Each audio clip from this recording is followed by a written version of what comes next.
I answered, Supreme Lord, if only you looked so favorably upon me that you would show your servant your final signs, which you showed me in part on a previous night.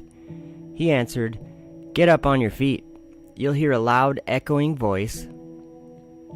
Don't be afraid if the place on which you stand is greatly moved while the voice is speaking.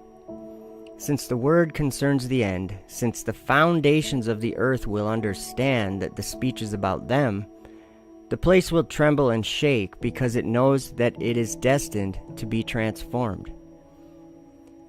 This was from 2 Esdras, chapter 6, verses 11 through 16.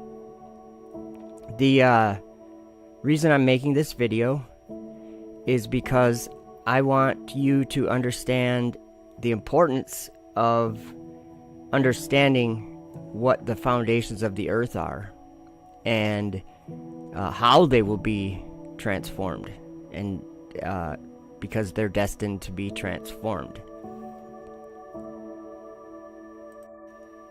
So Enoch gives us a very good description of what the foundations of the earth are, and they're different than I would have expected initially, just with my understanding. I'm going to read verses 1 through 5 in Enoch chapter 18. I saw the treasuries of all the winds. I saw how he had furnished with them the whole creation and the firm foundations of the earth. I saw the cornerstone of the earth. I saw the four winds which bear the earth and the firmament of the heaven. And I saw how the winds stretch out the vaults of heaven and have their station between heaven and earth. These are the pillars of the heaven. I saw the winds of heaven which turn and bring the circumference of the sun and all the stars to their setting. I saw the winds on the earth carrying the clouds. I saw the path of the angels. I saw at the end of the earth the firmament of the heaven above. So in this, Enoch clearly states that it is the four winds that bear the earth and the firmament of the heaven. They are the firm foundations of the earth. I would have expected to see some solid, made of some kind of stone or something like that. Solid foundations like that. But Enoch's explaining it as the winds. The four winds bear the earth and the firmament of the heaven. On dictionary.com, the word bear is a verb: to hold up, support, to hold or remain firm under a load.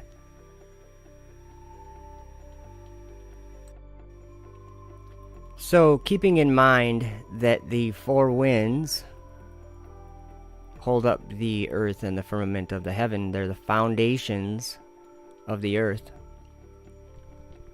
I'm going to read Revelation 7. There's some interesting information in this, and this is part of the reason why it matters that we try to understand what these four winds are, or what the foundations of the earth are. And after these things I saw four angels standing on the four corners of the earth, holding the four winds of the earth, that the wind should not blow on the earth, nor on the sea, nor on any tree. And I saw another angel ascending from the east, having the seal of the living God.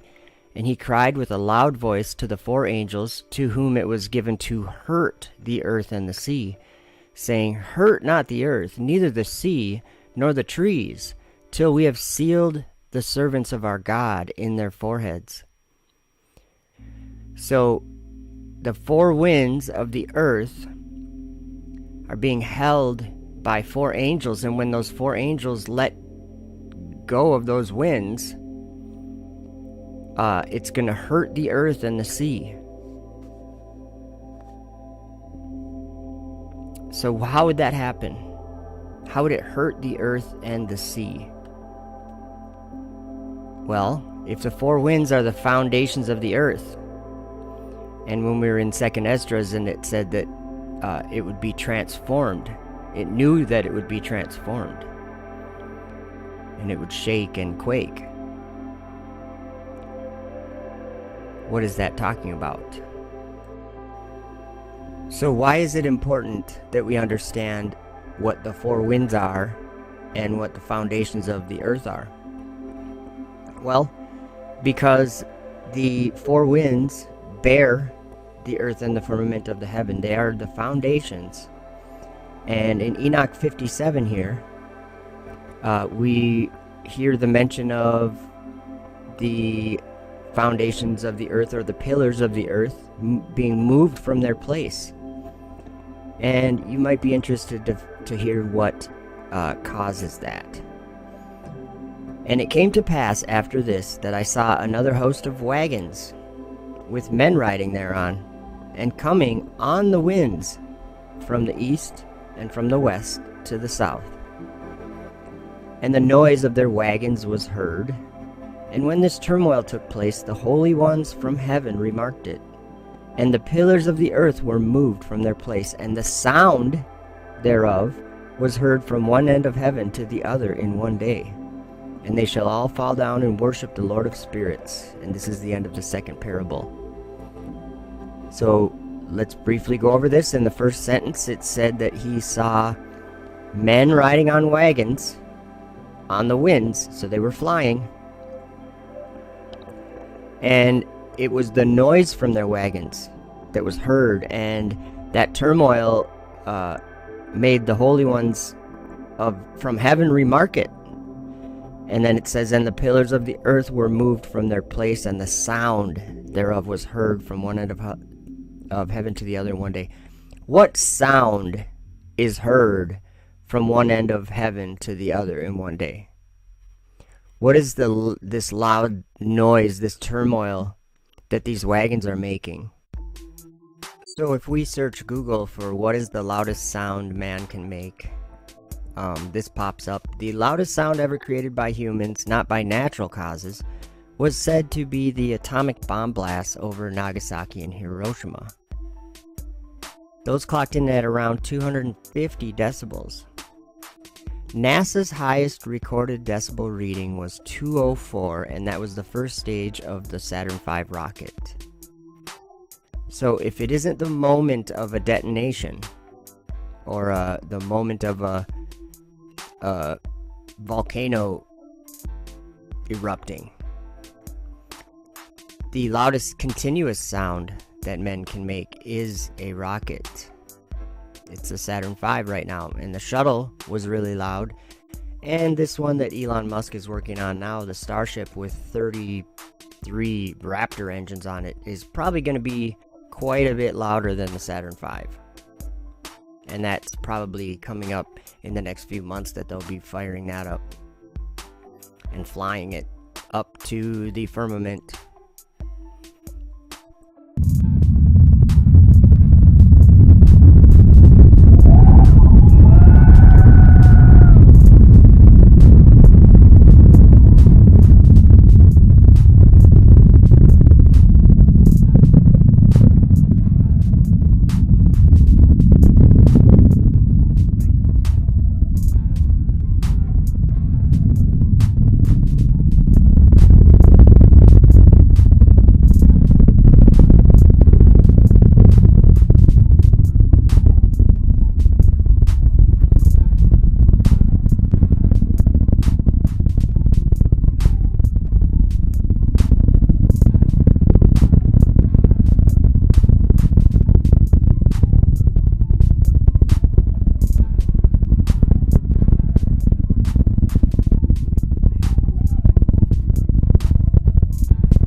In Enoch chapter 60, Enoch sees the heavens shaking and quaking.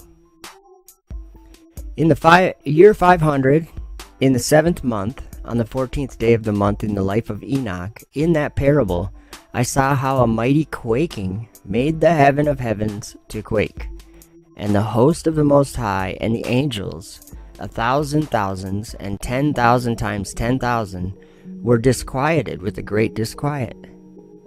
And the head of days sat on the throne of his glory, and the angels and the righteous stood around him. And a great trembling seized me, and fear took hold of me, and my loins gave way, and dissolved were my reins, and I fell upon my face. And Michael sent another angel from among the holy ones, and he raised me up. And when he had raised me up, my spirit returned. For I had not been able to endure the look of this host, and the commotion and the quaking of the heaven. And Michael said unto me, Why art thou disquieted with such a vision? Until this day lasted the day of his mercy. And he hath been merciful and long-suffering towards those who dwell on the earth. And when the day and the power and the punishment and the judgment come, which the Lord of spirits hath prepared for those who worship not the righteous law, and for those who deny the righteous judgment, and for those who take his name in vain, that day is prepared. For the elect a covenant, but for sinners an inquisition.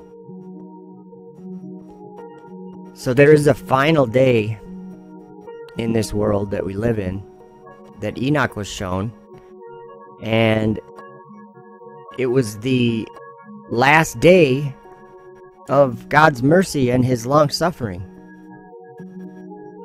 And he has been merciful and long suffering towards all of us who dwell on the earth here,